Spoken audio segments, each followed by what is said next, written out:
While this is taking place, Brittney Griner comes out and says, I am so sick and tired of the WNBA. It used to be a peaceful, small little thing. Now there's crowds screaming, hollering. This is disruptive. It's not allowing us to play the game. This is her quote. I don't know if you saw this or not when she gave that from 41. What the hell is going on with WNBA that they cannot handle all this attention that they're getting, as well as the hate and anger? The entire sports world froze the moment the explosive clip hit the internet. A shaky, dimly lit locker room recording muffled voices, and one sentence that sent shockwaves through the WNBA like a detonated bomb. Within minutes, every social feed was drowning in the same headline. Alleged Griner audio leaked, Caitlin mentioned. Fans panicked. Players went silent. Analysts scrambled for answers. And before anyone could catch their breath, Patrick Bet-David went live, eyes locked on the camera, expression carved with intensity, as he claimed he had the full, unedited version. And what he promised inside it made the league tremble. Brittney Griner watched the broadcast from a hotel room, knees pulled to her chest, hands shaking as the comments section erupted like wildfire. The clip played on loop, slowed down, sped up, isolated, enhanced, people swearing they heard her voice, her tone, her frustration, even though the audio was distorted beyond recognition. Every second felt heavier, darker, more suffocating. She had lived through pressure before, but this was different. This wasn't just criticism. This was character assassination disguised as investigation. And then, with millions watching, Patrick leaned forward, lowered his voice, and said the words that made Brittney's stomach drop. What you're about to hear next changes everything about this Caitlin Clark situation. Everything inside her froze. Because she knew, whatever Patrick was about to reveal in that next segment was going to either save her career or destroy it before sunrise. Pressure had always lived in the air around her, like a shadow stitched to her heartbeat, but nothing compared to the storm building long before the leaked audio ever surfaced. The WNBA had entered a new era the moment Caitlin Clark exploded into the league. Bright lights, cameras, headlines, millions of new fans, soaring ratings, and a spotlight so blinding that it swallowed every conversation about the sport. That spotlight didn't just illuminate, it divided. Veterans felt it, rookies felt it, coaches felt it, and the entire league office felt the pressure pulsing through every arena. Everyone whispered about the shifting balance of power, but no one felt the weight more intensely than Brittney. She had survived global controversies, international prisons, unimaginable trauma, and suffocating political scrutiny. But this was different. This wasn't about survival. This was about legacy, respect, identity, her place in the league she helped build. And as Caitlin's meteoric rise intensified, with analysts comparing her impact to generational athletes, Brittney found herself fighting a psychological war she never asked for. She wanted to appreciate the moment, embrace the change, even support the movement. But deep inside, the pressure twisted into something sharper, colder, more unstable. Not jealousy, something worse. Fear that her story, her pain, her sacrifice, her dominance would be erased. Every arena she entered echoed with chants that weren't for her. Every headline focused on Caitlin. Every reporter asked her about someone else's stardom. And every time her name trended, it wasn't for basketball. It was for politics, controversy, or criticism. The balance felt unfair. The world had turned her into a symbol, not a player. And symbols aren't allowed to be human. Inside the locker rooms, tension hummed like electricity.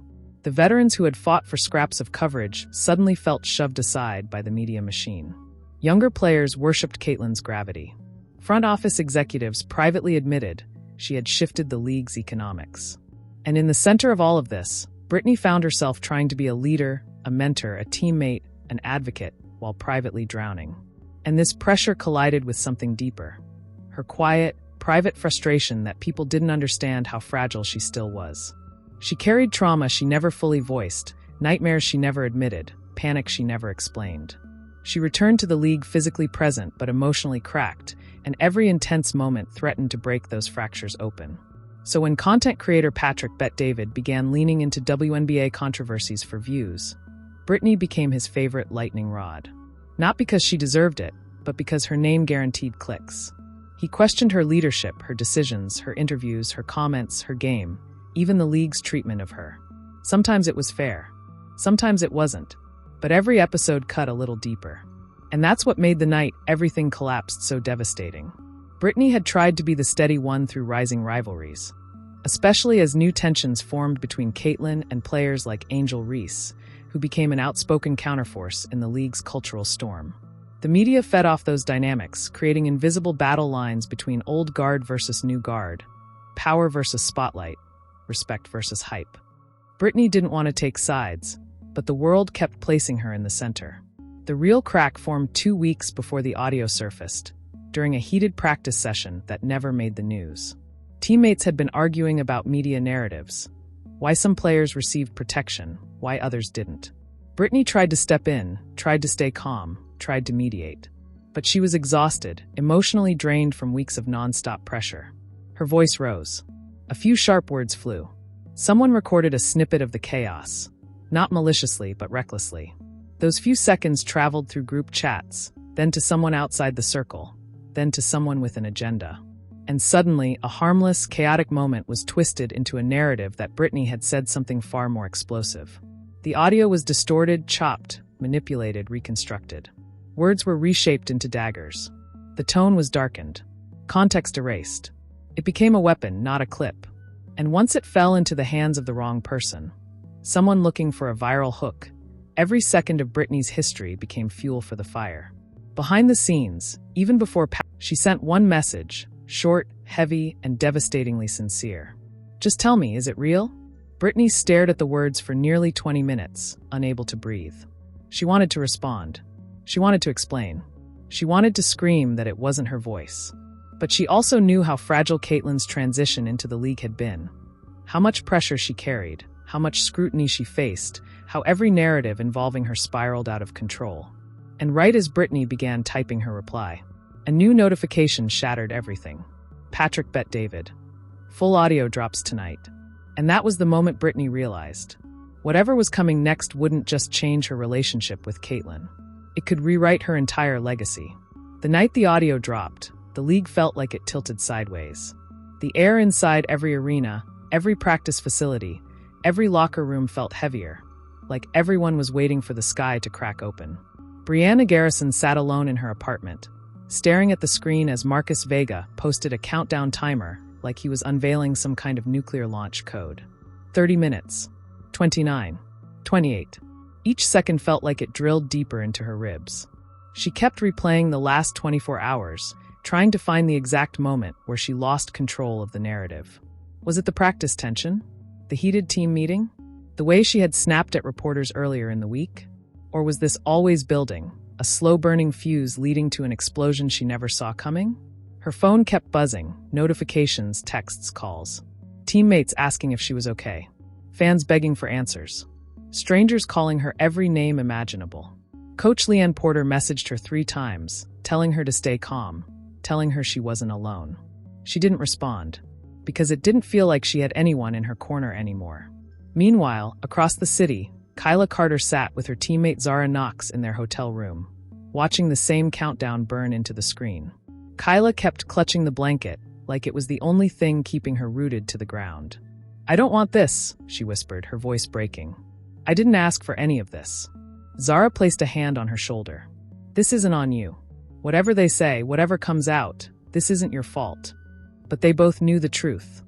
The moment Kyla entered the league, she became the gravitational center of everything.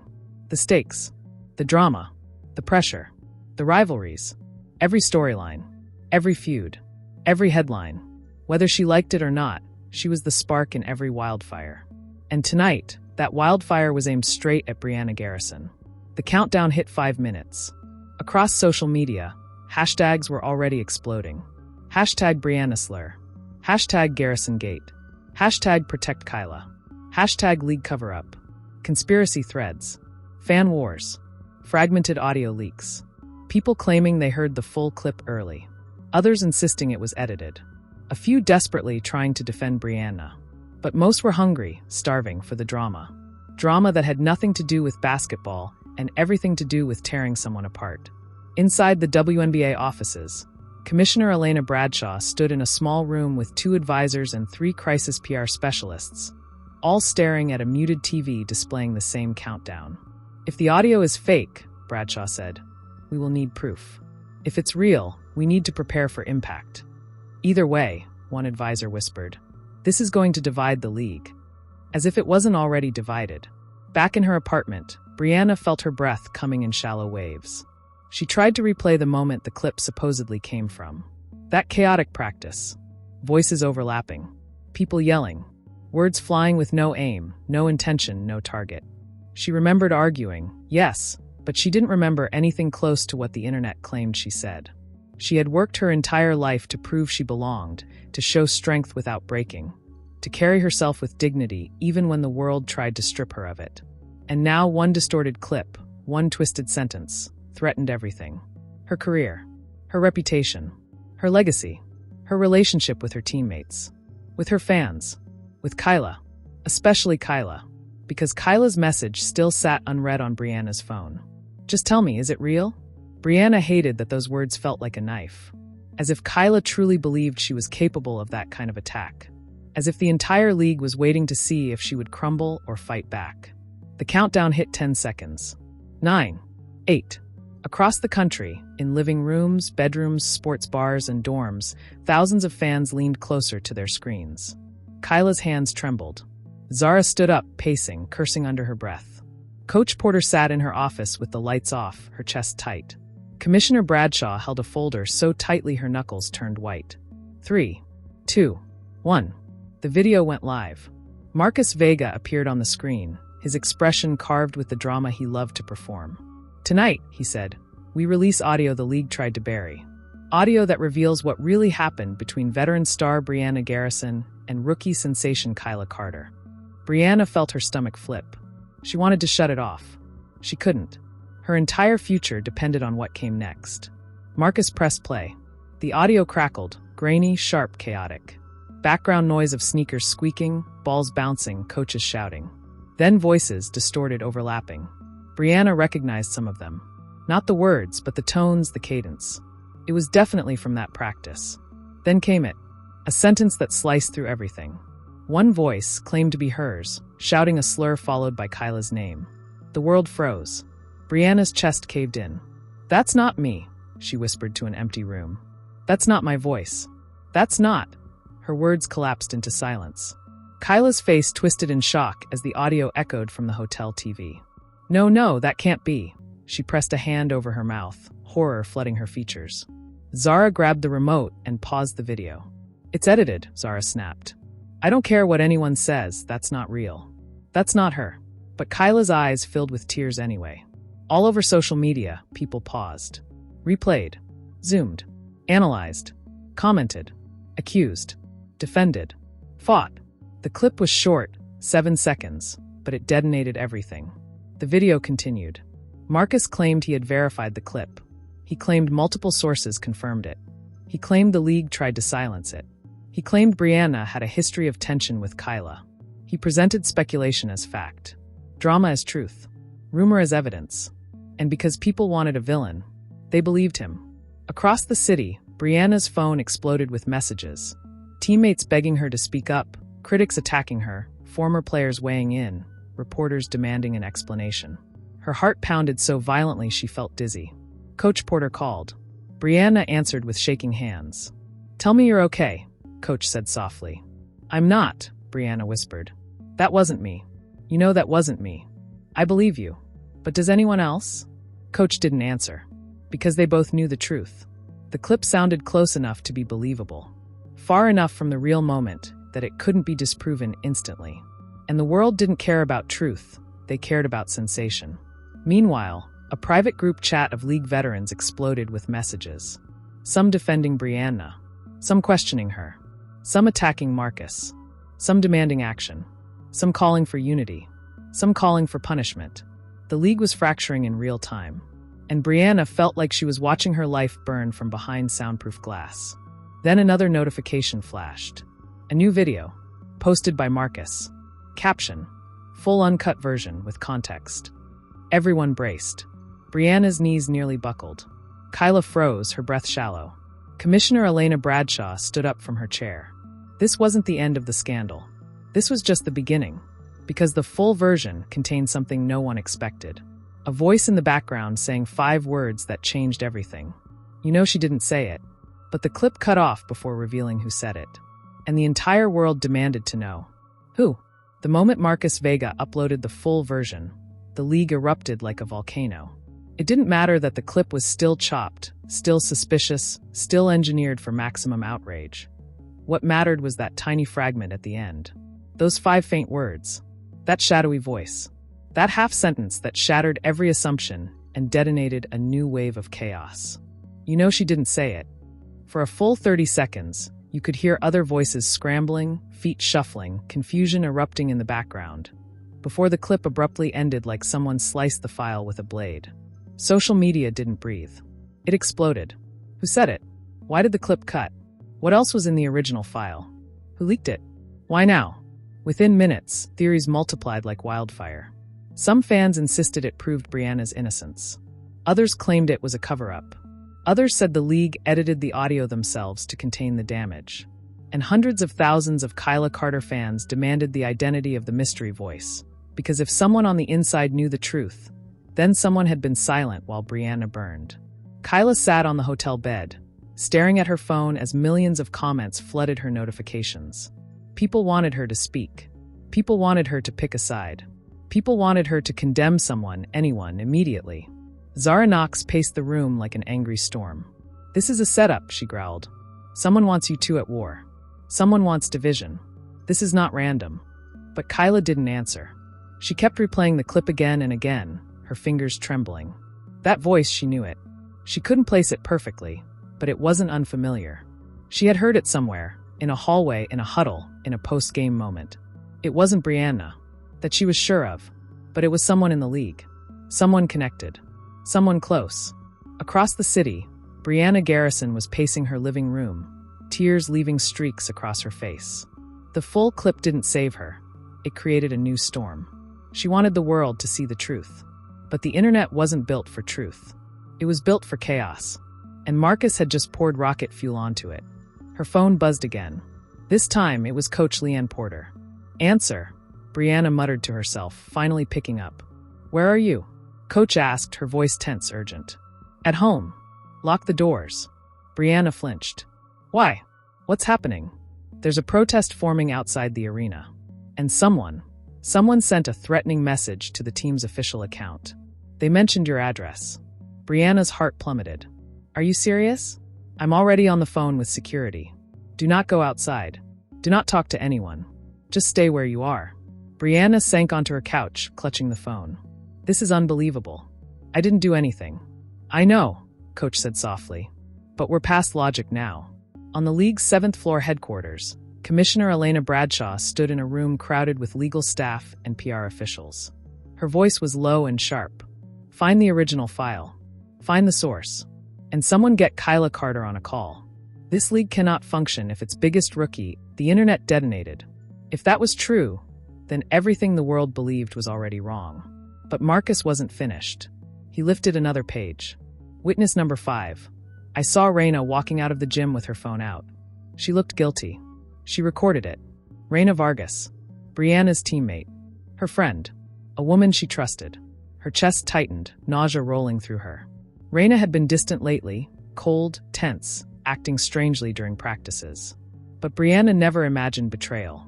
Never imagined someone on her own roster would weaponize something like this. Kyla leaned back against the headboard, stunned. She knew Raina, fiery, unpredictable, competitive to a fault. But she never imagined something this dangerous. "Why would she do that?" Kyla whispered. Zara's eyes went wide. "Money. Clout. Revenge. Who knows? But this is bad, Kentucky. This is worse than we thought." Marcus wasn't done. Raina recorded the moment, edited the file to shift blame, and then sent it anonymously to media contacts in hopes of sabotaging Brianna's season.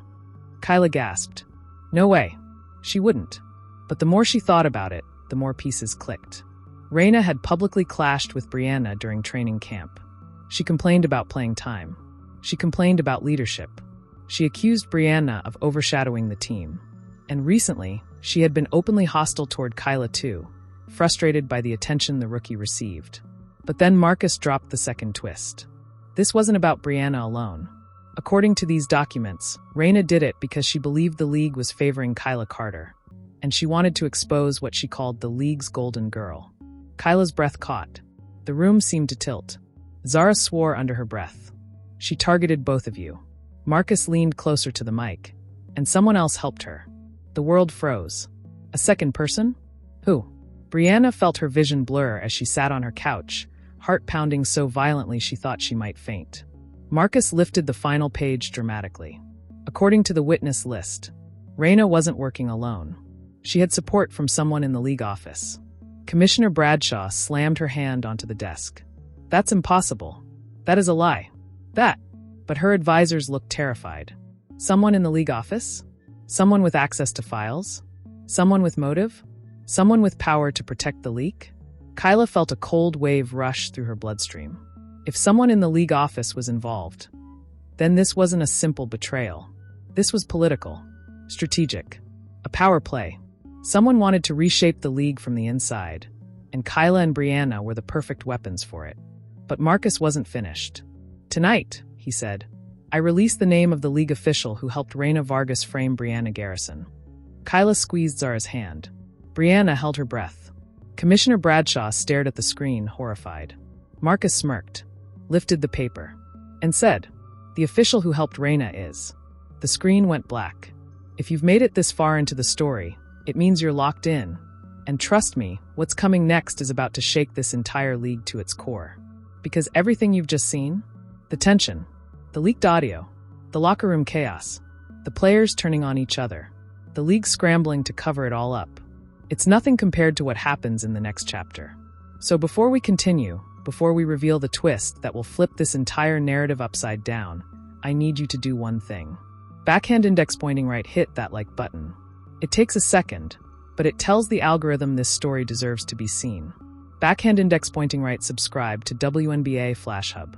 We drop the raw truth, unfiltered, uncut, and impossible to ignore. If you're not subscribed, you're literally missing half the story. Backhand index pointing right, turn on notifications. Because the next episode doesn't just continue the drama. It exposes the moment everything changes. The moment alliances break, careers get threatened, and the league steps into territory it cannot walk back from. If you want the full story, if you want every twist, every leak, every explosive reveal, then stay locked in, join the Flash Hub family, and be ready, because the next chapter is where everything explodes.